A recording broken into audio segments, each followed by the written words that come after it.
नमस्कार, आप देख रहे हैं न्यूज वन इंडिया। मैं हूं आपके साथ पूजा यादव। खबर लखनऊ से है। योगी कैबिनेट की अहम बैठक लगातार जारी है और सीएम योगी की अध्यक्षता में कैबिनेट की बैठक हो रही है। कैबिनेट की बैठक में करीब 34 प्रस्तावों पर चर्चा।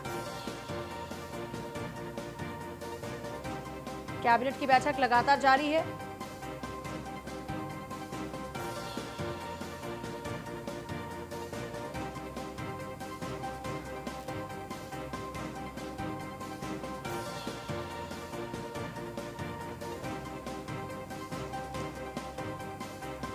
राहुल हमारे साथ, मेरे सहयोगी इस वक्त हैं। राहुल, कैबिनेट की बैठक को लेकर क्या कुछ खास जानकारी फिलहाल आपके पास? देखिए, आपको बता दें कि अभी कैबिनेट की जो बैठक है वो चल रही है। सीएम आवास पर ये बैठक है। 34 प्रस्ताव है जिस पर मुहर लगनी बताई जा रही है। जो सूत्रों पर खबर है इसमें कई ऐसे प्रस्ताव है जिस पर मुहर लग सकती है। गोरखपुर लिंक एक्सप्रेस जिसका सीएम योगी आदित्यनाथ ने 2 दिन पहले निरीक्षण किया था, उसको लेकर इस बैठक में प्रस्ताव मंजूर हो सकते हैं। इसके अलावा मेडिकल कॉलेज गाजीपुर में भवन निर्माण को जो 300 बेड का है उसको मंजूरी मिल सकती है। अयोध्या विकास क्षेत्र के सीमा विस्तार को मंजूरी मिल सकती है, क्योंकि लगातार जो अयोध्या है वो काफी चर्चा में वहाँ पे भव्य राम मंदिर बना, तो ऐसे में वहाँ पे जो सीमा विस्तार है उसको लेकर इस बैठक में प्रस्ताव आ सकता है। इसके अलावा जो तहसीलदार है उसको सहायक कलेक्ट्रेट में काम करने के लिए करने का प्रस्ताव इस बैठक में प्रस्ताव के रूप में पास किया जाना है। इसके अलावा यूपी चिकित्सा और स्वास्थ्य निगम 2020 के गठन से जुड़ा प्रस्ताव है, वही बैठक में रखा जाएगा। तमाम ऐसे प्रस्ताव है जो उत्तर प्रदेश के विकास से जुड़े हुए हैं, इसको लेकर इस बैठक में रखा जाएगा। वो माना जाता है कि कैबिनेट से मोहर लगाएगी। फिलहाल जो बैठक है वो सीएम आवास पर भी चल रही है। जी चलिए, शुक्रिया।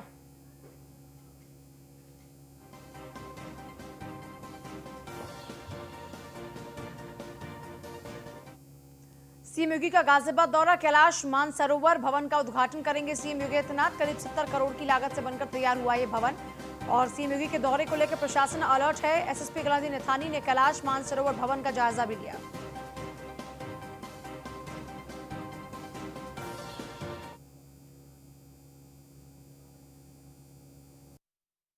जनपद में कल है और प्रस्तावित जो भी वीवीआईपी मूवमेंट्स हैं सबके लिए जनपदीय पुलिस अलर्ट है। पूरा जनपद जोन सेक्टर्स में बटा हुआ है। इंटेलिजेंस टीम हमारी काफ़ी तत्परता से सभी अभी सूचनाओं का संकलन कर रही हैं और हमारे जितने भी राजपत्रित अधिकारी हैं, हमारे एसएचओ हैं, सभी को अच्छी तरह से ब्रीफ कर दिया गया है और कानून व्यवस्था के दृष्टिगत और यदि कोई वीवीआईपी मूवमेंट होता है तो उसमें हर तरह की सिक्योरिटी के दृष्टिगत सबको ब्रीफ किया जाता है। जनपद में कल है।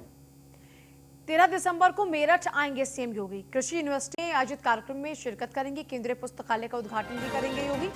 शोध और विकास योजनाओं का करेंगे शुभारंभ। बता दें कि मेरठ के एडीजी राजीव सबरवाल, आईजी प्रवीण कुमार और एसएसपी मेरठ अजय साहनी ने आला अधिकारियों के साथ पहुंचकर कृषि यूनिवर्सिटी का निरीक्षण भी किया है।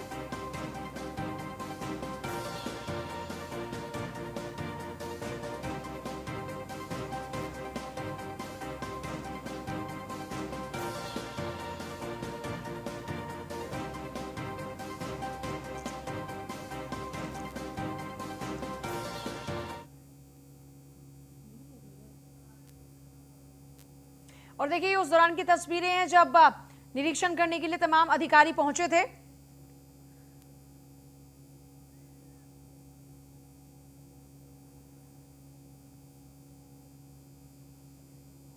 तेरह दिसंबर को सीएम योगी के आगमन से पहले तमाम अधिकारियों ने कृषि यूनिवर्सिटी का जायजा लिया, निरीक्षण करने के लिए पहुंचे। केंद्रीय पुस्तकालय का उद्घाटन भी इस दौरान में सीएम योगी करेंगे। उन तमाम कार्यक्रमों से पहले खुद तमाम अधिकारी तैयारियों का जायजा ले रहे हैं।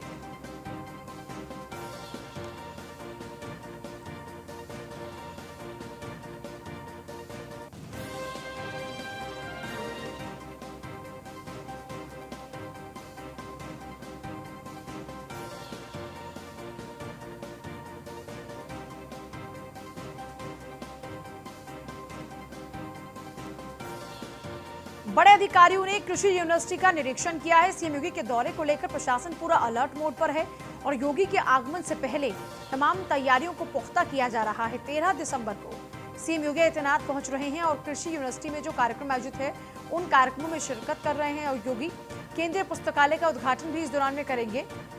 सीएम योगी के दौरे को लेकर प्रशासन अलर्ट मोड पर है। शोध और विकास योजनाओं का शुभारंभ सीएम योगी करेंगे। उनके आगमन से पहले निरीक्षण के लिए अधिकारी पहुंचे हैं।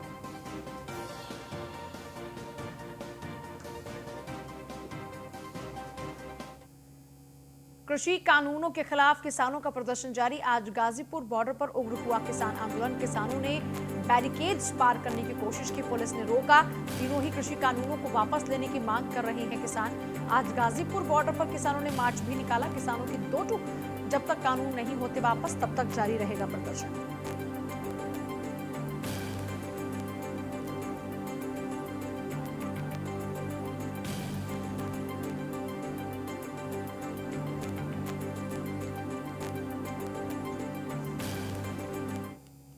और जहां गाजीपुर बॉर्डर पर किसान डटे हुए हैं, तो वहीं नोएडा में भी किसानों का प्रदर्शन लगातार जारी है।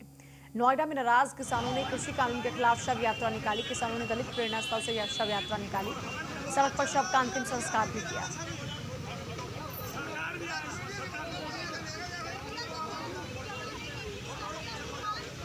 अलग अलग तरीके से अपना विरोध जाहिर कर रहे हैं किसान। इस बीच किसानों ने कृषि बिलों की शव यात्रा निकाली।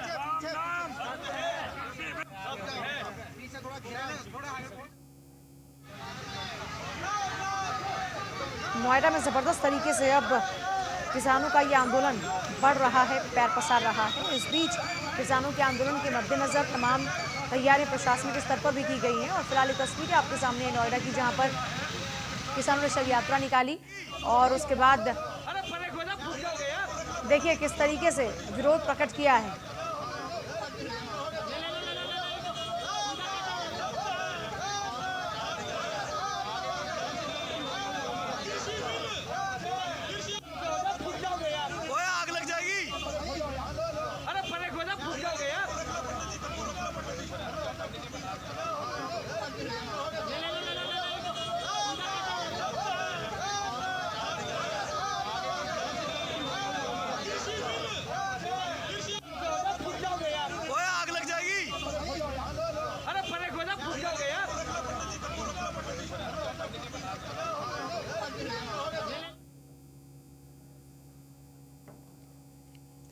कृषि कानून के खिलाफ जहां सड़कों पर किसान उतरे हैं, तो वहीं सियासी दल भी इसे मुद्दा बनाने में जुटे हुए हैं।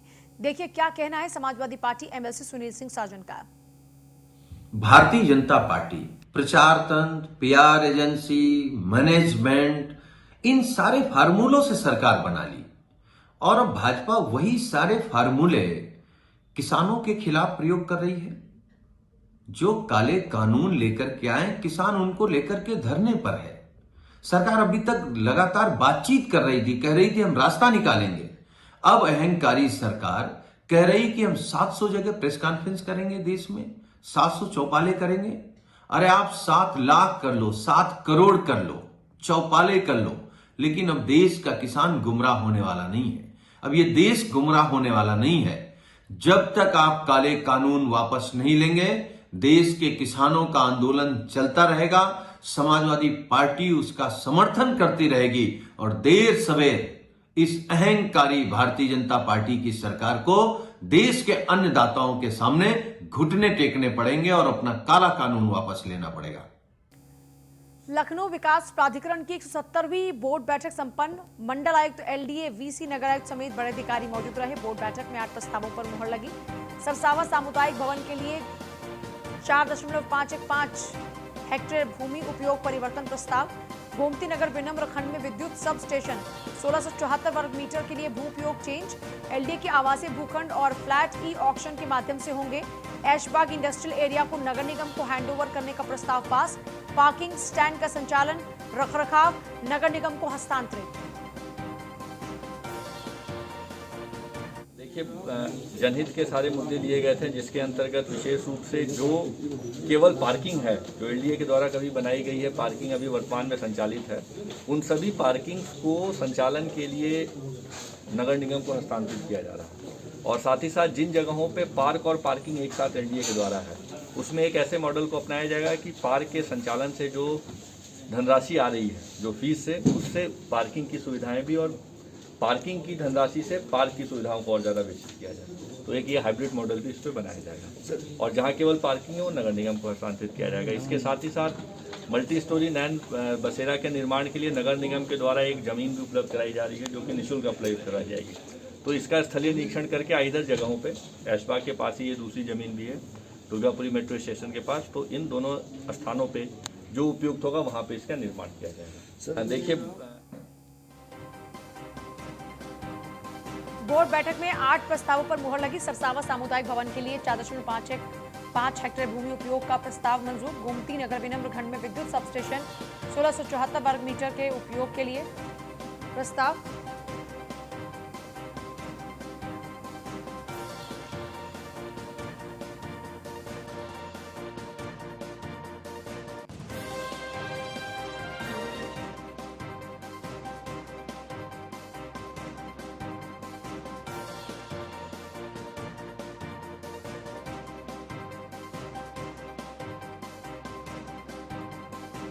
अधिकरण की 70वीं बोर्ड बैठक संपन्न हुई।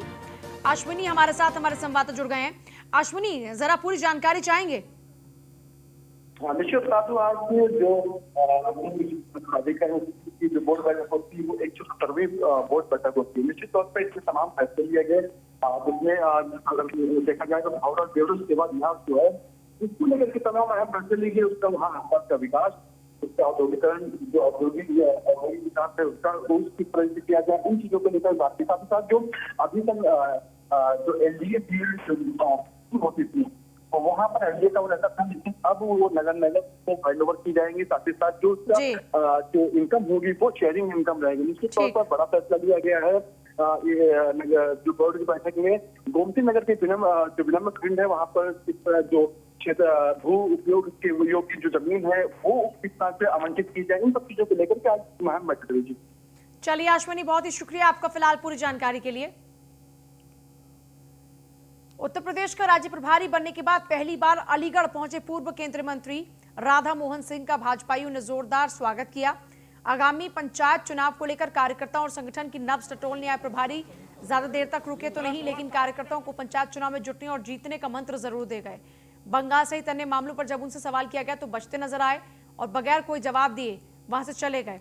यूपी भाजपा प्रभारी राधा मोहन सिंह ने पीएम मोदी का गुणगान करते हुए कहा कि पीएम मोदी के दूसरे कार्यकाल के 1 वर्ष में बिहार के विधानसभा चुनाव से लेकर गुजरात, एमपी, यूपी सहित अन्य जगहों पर जो उपचुनाव हुए, इन सभी जगहों पर हमारे विरोधियों को झूठे और खोखले वादों के चलते जनता ने रिजेक्ट कर दिया। मोदी जी की नीतियों का समर्थन जनता ने किया है। भाजपा उनके कुशल नेतृत्व में पिछले 6 सालों से देश की जनता के लिए विकास, विश्वास और प्रगति का प्रतीक बना हुआ है। और ये दूसरे कार्यकाल के पहले वर्ष में भी आपने देखा होगा कि बिहार के अंदर जो चुनाव हुए हैं, यूपी, गुजरात, कई राज्यों में, मध्य प्रदेश में भी उपचुनाव हुए हैं। इन तमाम उपचुनावों में भी और बिहार के चुनाव में भी देश के मतदाताओं ने जो हमारे विरोधी हैं, जो खोखले नारे लगाते हैं, वादे करते हैं, उनको रिजेक्ट किया है और मोदी जी के नीतियों का समर्थन किया है। भारतीय जनता पार्टी उनके कुशल नेतृत्व में पिछले 6 वर्षों से देश की जनता के लिए विकास, विश्वास और प्रगति का प्रतीक बना हुआ है और इसीलिए आज देश की जनता मोदी जी के साथ खड़ी है। और ये नाबालिग लड़के की गोली मारकर संभल में हत्या कर दी गई। घर से कुछ ही दूरी पर उसका शव बरामद हुआ। शादी समारोह में दोस्तों के साथ हो गया था। दोस्तों के साथ झगड़े की बात बताई जा रही है। पुलिस ने शव को पोस्टमार्टम के लिए भेज दिया है। मृतक के दोस्तों को पुलिस ने हिरासत में लिया। संभल के चंदौसी कोतवाली इलाके का मामला।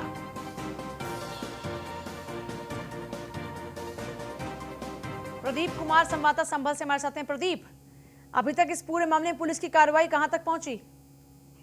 जी देखिए मैडम, आपको बता दें संभल कोतवाली में एक चंदौसी कोतवाली में एक गांव पड़ता मोलागढ़, जहां से एक युवक बारात में गया था दोस्त के साथ में, जहां पे इनके बीच रास्ते पे कोई कहना सुनी या कोई बात को लेकर हो गए था। एक इनके साथ में युवक था जिसको बेरहमी से पिटाई की गई थी, इसके सिर पे बार लगा। जो परिवार वालों ने गोली बताया था कि गोली का निशान है। मगर पुलिस ने एक युवक को गिरफ्तार किया है जिससे पूछताछ कर रही है। अगर इसमें कोई दोषी पाया जाता है उसके खिलाफ भी कड़ी कार्रवाई की जाएगी। चलिए, बहुत ही शुक्रिया आपका फिलहाल पूरी जानकारी के लिए। कोरोना काल के बाद इस साल पहली राष्ट्रीय लोक अदालत 12 दिसंबर को होगी। जिला जज ज्ञान प्रकाश तिवारी ने आवाम से आपसी सुलह से विवाद निपटाने की अपील की है। साथ ही कहा कि लोक अदालत के दौरान कोविड-19 संक्रमण फैल ना पाए, इसका भी ख्याल रखा जाएगा। लोक अदालत बेसिकली शमनीय मामलों के लिए होती है। ये जैसे जो क्रिमिनल केसेस हैं जिसमें कि शमन हो सकता है, कंपाउंड हो सकते हैं, जो आपसी जुर्म स्वीकृति के आधार पर जो लोग जुर्म अपना स्वीकार कर लें उसके आधार पर फाइन पे उनको छोड़ा जाता है। तो उन्हीं मामलों में होता है, गंभीर मामलों में नहीं होता है। तो ये चीज़ आपको क्लियर करनी होगी कि सिर्फ गंभीर मामलों में होता है। अच्छा, जैसा कि जज साहब ने भी बताया कि जिनकी फाइलें नहीं लगी हैं, अगर वो चाहें तो आज शाम तक भी अपनी फाइल लगवा लें, कल सुबह लगवा लें एप्लीकेशन देके, अगर दोनों पार्टीज तैयार हैं तो। सिविल मामलों में तो सिविल, अब आप जो है ये रामनगरी है, इसमें मैं 2 उदाहरण आपको दे दूं कि महाभारत में भगवान श्री कृष्ण ने यही कहा था कि जो है कि अगर आप इसको सुलह समझौते से इसको अगर रिजॉल्व करवा लें तो कितनी बड़ी जंग रुक जाती। उसी तरह से अंगद को भेजा गया, हनुमान जी को भेजा गया रामायण काल में भी कि अब अपने जो है कि रावण को समझाने के लिए, लेकिन नहीं समझे तो उसका कितना विनाशपूर्ण उसका हुआ जो है ये। तो इसीलिए इसी तर्ज पर लोक अदालतें लगती हैं कि जो है आपके छोटे छोटे मामले जो हैं आप अपनी जो है रजामंदी से उसको रिजॉल्व करा लीजिए। मुख्य विकास अधिकारी महोदया सौम्या पांडे ने मिशन शक्ति अभियान की समीक्षा बैठक की, जिसमें उन्होंने अवगत कराया कि मिशन शक्ति का तीसरा चरण 10 दिसंबर से 16 दिसंबर 2020 तक संपादित किया जाना है, जिसमें पुलिस विभाग नोडल है और मिशन शक्ति के अंतर्गत महिला और बाल कल्याण विभाग और श्रम विभाग भी प्रतिभाग करेंगे। मुख्य विकास अधिकारी महोदया ने सभी को निर्देश भी दिए कि मिशन शक्ति योजना के अंतर्गत किसी एक फैक्ट्री में कार्य कर रहे लेबर और ट्रैफिकिंग के संबंध में आंगनबाड़ी में भी कार्यक्रम का आयोजन किया जाए। कानपुर में पत्रकार अश्विनी निगम पर दबंगों ने हमला किया। पत्रकार अश्विनी निगम के सर पर रॉड से हमला किया गया है। हमले में बुरी तरीके से घायल हुए हैं पत्रकार अश्विनी निगम। बीजेपी की राज्य मंत्री नीलिमा कटियार ने हमले की निंदा की। पत्रकार पर हमला करने वालों को बख्शा नहीं जाएगा, नीलिमा कटियार ने कहा। मुझे आपके माध्यम से अभी 1 सेकंड पहले ये जानकारी है, देखिए बिल्कुल बर्दाश्त भारतीय जनता पार्टी और भारतीय जनता पार्टी की सरकारों ने पिछले भी जो भी घटनाक्रम हुए हैं, न सिर्फ हमारे जो सम्मानित पत्रकार बंधु हैं वो केवल पत्रकार बंधु नहीं हैं, आज वो फ्रंट लाइनर हैं, कोरोना वॉरियर्स हैं। उन्होंने मजबूती से समाज के साथ खड़े होकर अपनी भूमिका का निर्वहन किया है और योगी सरकार ने लगातार माने प्रायोरिटी पर लेकर जिस तरह की प्रतिक्रिया की और जितने समय के अंदर प्रतिक्रिया की, इस प्रकार की जो घटनाएं हुई हैं हमारे पत्रकारों के साथ, उसकी समुचित उसके लिए कानूनी कार्रवाई हुई है और सक्रियता रही है। जल्दी ही माने अभी कल की घटना है, जैसी आपके माध्यम से जानकारी आई है, तो योगी सरकार प्रतिबद्ध है और जिस प्रकार से पारदर्शी भ्रष्टाचार मुक्त व्यवस्था को योगी सरकार ला रही है, उसमें हमारे सम्मानित पत्रकारों की इस प्रकार से जो उनके साथ घटना हो रही है उसको बर्दाश्त नहीं किया जाएगा। कानून अपना काम कर रहा है। और फिलहाल ले रहे हैं इजाजत, नमस्कार।